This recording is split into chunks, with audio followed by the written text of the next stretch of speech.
काला सोना यानी खाम तेल, यही तो वो ताकत है जो हमारी जदीद दुनिया को चला रही है। तो आइए देखते हैं कि समंदर की गहरी तहों से हम तक पहुंचने तक इसका ये नाकाबिले यकीन सफर आखिर होता कैसा है। सबसे पहले तो यही हमारी गाड़ियों को चलाता है, यही इनका ईंधन है। और बात सिर्फ गाड़ियों तक नहीं रुकती, ये जो हाथों में फोन है ना, या घर में बेशुमार चीजें, इन सब का प्लास्टिक इसी काले सोने से बनता है। लेकिन सवाल ये है, ये कीमती मादा, ये ब्लैक गोल्ड आखिर आता कहाँ से है? इसका सफर शुरू कहाँ से होता है? ये सफर शुरू होता है इंजीनियरिंग के कुछ हैरत अंगेज कमालात से। ये हैं ऑफशोर ऑयल प्लेटफॉर्म्स, जो समुंदर के बीचों बीच किसी शहर की तरह लगते हैं। दुनिया का ज्यादातर तेल जमीन पर नहीं, बल्कि समुंदर की गहरी तहों के नीचे चट्टानों में कैद है। और इसी छुपे हुए खजाने तक पहुंचने के लिए ये दीवाहेकल स्ट्रक्चर्स बनाए जाते हैं, जिन्हें ऑफशोर ऑयल प्लेटफॉर्म कहा जाता है। अब समंदर का माहौल तो बहुत सख्त होता है, तो उसका मुकाबला करने के लिए इंजीनियर्स ने 3 अहम किस्म के प्लेटफॉर्म्स डिजाइन किए हैं। फिक्स्ड, जो सीधा समंदर की तह में गाड़े जाते हैं, फ्लोटिंग, जो पानी की सतह पर तैरते हैं, और FPSO, जो खुद में एक मुकम्मल तैरती हुई फैक्ट्री होते हैं।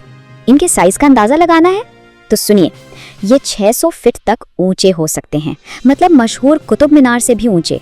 सच में इंजीनियरिंग का एक जबरदस्त कमाल। और इनकी तामीर पर जो लागत आती है ना, वो भी कम हैरान कुन नहीं। सिर्फ एक प्लेटफॉर्म पर 10 अरब डॉलर तक खर्च हो सकते हैं। इससे इस पूरे ऑपरेशन की वुसअत का अंदाजा होता है। लेकिन ये सिर्फ बड़ी बड़ी मशीनें नहीं हैं, ये तो समंदर में बसे पूरे शहर हैं।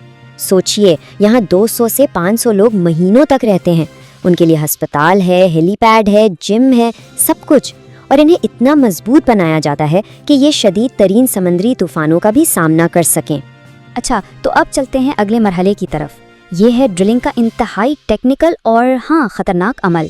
तो ये प्रोसेस शुरू होता है एक खास ड्रिल बिट से, जो इतनी सख्त होती है कि हीरे जैसी चट्टानों को भी काट सकती है।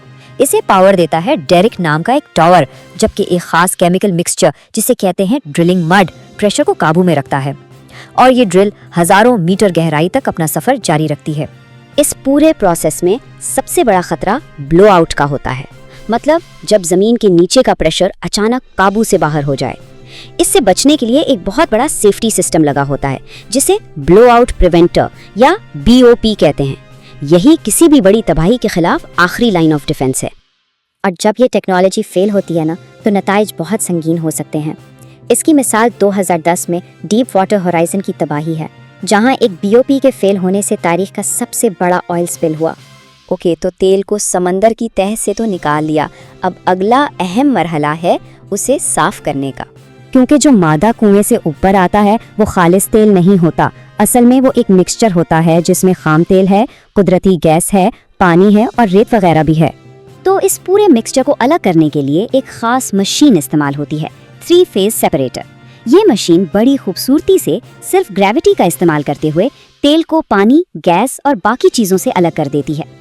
और इस प्रोसेस के बाद एक एवरेज साइज का प्लेटफॉर्म रोजाना 2 लाख बैरल तक साफ शुदा खाम तेल प्रोड्यूस कर सकता है। ये वाकई एक नाकाबिले यकीन मिकदार है।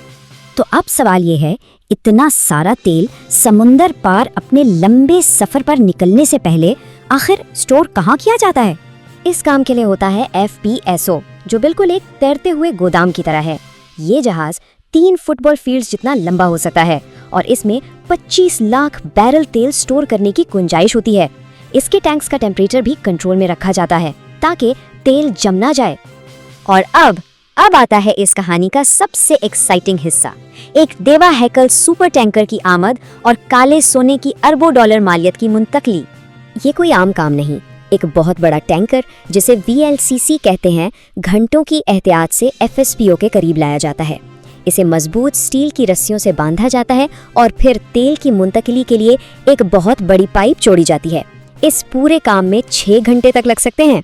जब कनेक्शन सिक्योर हो जाता है तो 5000 हॉर्स पावर के ताकतवर पंप्स चल पड़ते हैं और हर घंटे 80 लाख लीटर तेल ट्रांसफर करते हैं।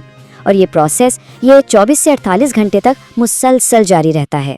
जब टैंकर पूरा भर जाता है तो ये दुनिया भर की रिफाइनरीज की तरफ रवाना हो जाता है और वहाँ यही काला सोना इन चीज़ों में तब्दील होता है जो हमारी रोज़मर्रा की ज़िंदगी की बुनियाद हैं, जैसे पेट्रोल, प्लास्टिक और यहाँ तक के दवाइयाँ भी।